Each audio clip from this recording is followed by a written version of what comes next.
राधे कृष्ण मेरे प्यारे भाई और बहनों, तो मैं रजत गावड़े स्वागत करता हूं आपका आनंद मूल्य इंस्टीट्यूशन की एक नई वीडियो के अंदर। तो आज की वीडियो स्टार्ट करने से पहले एक छोटा सा फैक्ट आप लोगों के सामने रखना चाहूंगा। क्या आपको पता है कि इंडिया के अंदर ऑन एन एवरेज जो भी बच्चे 18 साल से कम उम्र के अंदर है, यानी कि जो आज करेक्ट नाउ स्कूल जाते हैं, उन बच्चों की बात करूं मैं, जो बच्चे अभी करेक्ट नाउ 18 साल से कम उम्र के बच्चे हैं, उनका daily mobile usage on an average 5 से 6 घंटे मिनिमम रहता है और मैक्सिमम ये 9 घंटे तक जाता है। तो क्या है ये चीजें जिनसे जो बच्चा है इतना ज्यादा डिस्ट्रैक्ट हो रहा है, और उन चीजों के अंदर प्रमुख जो चीजें आ रही हैं आज के टाइम के अंदर जो सबसे ज्यादा प्रसिद्ध है, उनमें आते हैं सबसे पहले वेब सीरीज, हमारे YouTube, इसके अलावा कॉमेडी शोज और डैश डैश वीडियोस, जिनके ऊपर बच्चा अपने दिन का 25 से 50% ऑफ द डेज टाइम जो वहां पे काम पे वेस्ट कर रहे हैं इन सारी अनप्रोडक्टिव चीजों के ऊपर। और आज मैं आप लोगों को सिखाना चाहता हूं यही टाइम मैनेजमेंट की स्किल, जिससे आप अपनी जितनी भी ये जो फालतू आदतें हैं इन्हें छोड़ के एक प्रोडक्टिव वे के अंदर अपने टाइम को यूटिलाइज कर पाएंगे और बेस्ट वे के अंदर अपना प्रोडक्टिव और मोस्ट एफिशिएंट और इफेक्टिव वे के अंदर अपने आप को प्रेजेंट कर पाएंगे। तो चलिए स्टार्ट करते हैं इस अमेजिंग वीडियो को। लेकिन अगर आप वीडियो के ऊपर नए हैं तो प्लीज चैनल को सब्सक्राइब कर दीजिए, हिट कर दीजिए लाइक बटन को, ताकि इस वीडियो की ज्यादा से ज्यादा रीच बढ़े और ज्यादा से ज्यादा बच्चे इस वीडियो का फायदा उठा सकें। तो चलिए, कहते हैं कि किसी भी शुभ कार्य की शुरुआत भगवान का नाम लेकर करनी चाहिए। तो इस शुभ वीडियो की शुरुआत हम भगवान श्री कृष्ण के विचारों से जान के करते हैं। तो भगवान श्री कृष्ण कहते हैं कि दुनिया का सबसे अमीर व्यक्ति वो नहीं है जिसके पास धन है, ये धन तो मनुष्य के द्वारा बनाई हुई एक पूंजी है जिसे हम लोगों ने सबसे ज्यादा महत्व दे रखा है। यहाँ पे भगवान श्री कृष्ण कहना चाहते हैं कि ये जो मनी है ये तो मेड बाय ह्यूमंस है, ये तो हम लोग कहते हैं जिसके पास सबसे ज्यादा धन है वो सबसे ज्यादा महत्वपूर्ण व्यक्ति है, उसके पास ही सबसे ज्यादा पावर है। लेकिन इन रियलिटी देखा जाए, भगवान श्री कृष्ण कहते हैं कि इंसान की सबसे बड़ी पूंजी होता है उसका वक्त। इंसान की सबसे बड़ी पूंजी होती है उसका वक्त। जिस व्यक्ति के पास वक्त नहीं है वो अपने पास भले उसके पास हजारों करोड़ की संपत्ति हो, लेकिन अगर उसके पास वक्त ना हो तो 1000 करोड़ की संपत्ति भी एकदम वेस्ट है। लेकिन ऐसी क्या चीजें हैं कि हम लोगों को पता है कि यार टाइम हमारे लिए मोस्ट इंपॉर्टेंट है, लेकिन हम फिर भी अपने टाइम को वेस्ट करते हैं। और वहीं अगर मैं आप लोगों को पहले एग्जांपल दूं, क्या आप डेली बेसिस के ऊपर जिस तरीके से आप अपना समय वेस्ट करते हैं, क्या आप खुद अपने आप से पूछ के बताइए, क्या उसी बेसिस के ऊपर क्या अपना टाइम को भी वेस्ट करते हैं? वो क्या आप अपने मनी को भी वेस्ट करते हैं? नहीं, मनी को तो हम बहुत संभाल के रखते हैं, कहीं पे भी खर्चा करने से पहले 10 बार सोचते हैं। तो यही सेम फिलॉसफी अगर आप अपने टाइम के साथ भी लगाएं तो कैसा होगा? क्योंकि हम लोगों को एक्चुअल के अंदर जो हमारी मेन प्रॉब्लम सामने आ रही है वो ये चीज है कि हम लोगों को हमारे मनी की तो वैल्यू पता है कि मनी इज हार्ड अर्न, लेकिन क्या आपको ये पता है कि time is also most hard earn?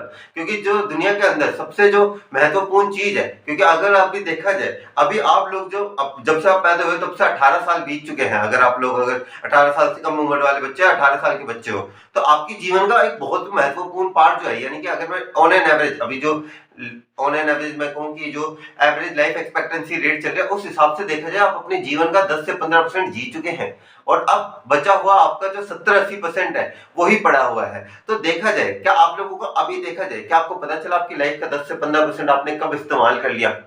और वहीं अगर मैं आप लोगों को 100 रुपए दूं और आपसे कहूं कि बॉस आपको इसमें से पैसे खर्च करने, तो आपको एक एक रुपए का हिसाब रहेगा।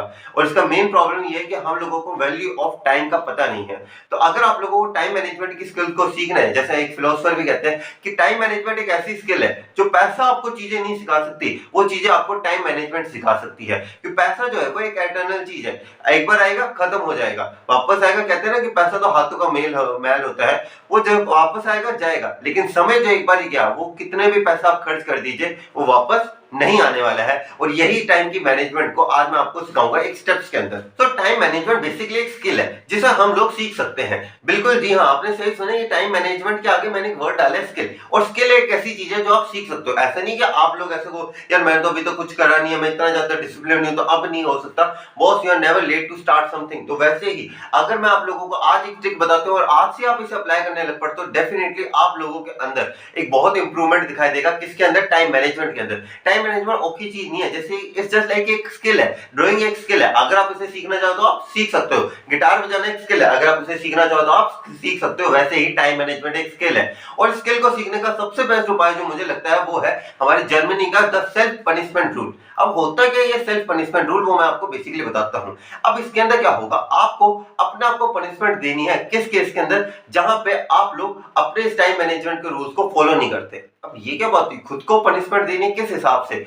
अगर चलिए मैं आपको थोड़ा सा बेसिकली पीछे लेके चलता हूं। मान लीजिए आप अभी 3rd-4th क्लास के अंदर, 5th-6th की बात नहीं करूंगा, 3rd-4th क्लास के अंदर आपकी मैम ने कहा कि आपको टेबल्स लिख के आने हैं 1 to 20 तक के, सारे अच्छे से लर्न होने चाहिए।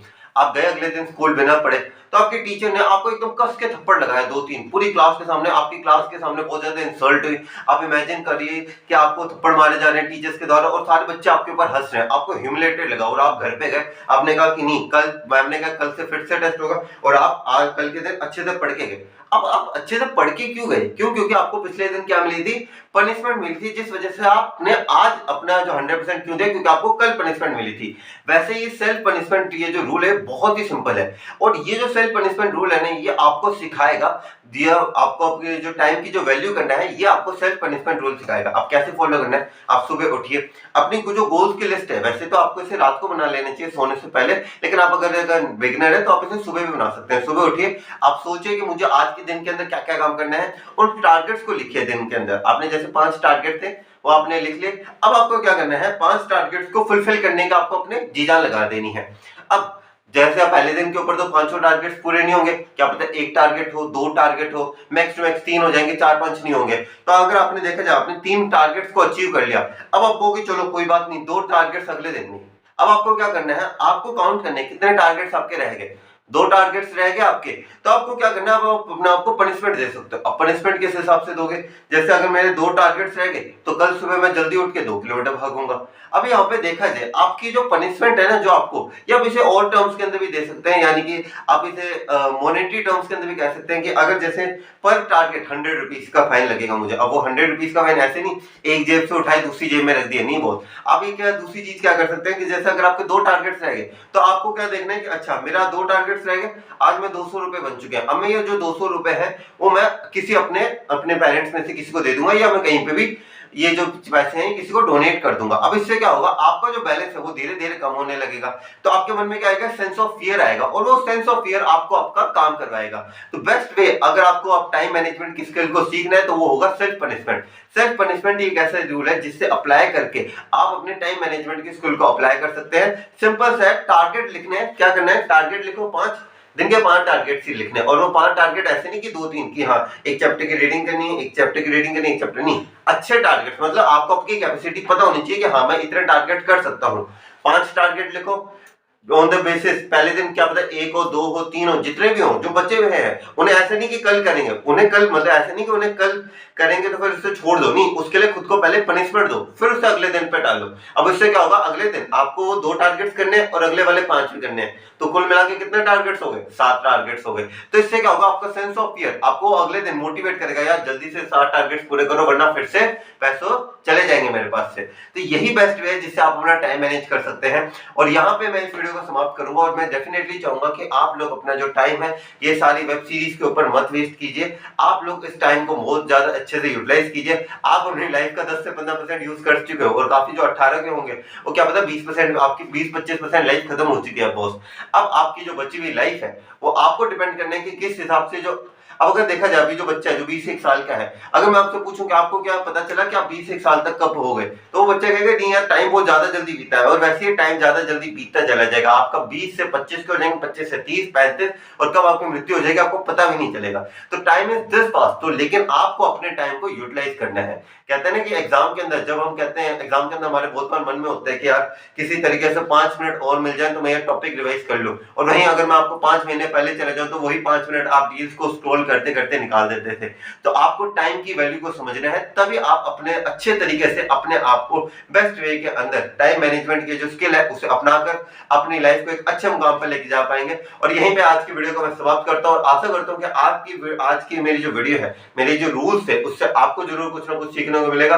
तब तक मैं मिलूंगा आपसे अगले वीडियो के अंदर, तब तक के लिए जय हिंद गाइस। और चैनल पर नए होता है सब्सक्राइब कर देना, हमसे 9 सब्सक्राइबर दूर है 500 से, तो आप लोगों का प्लीज सपोर्ट चाहिए होगा मुझे। टिल देन जय हिंद गाइस।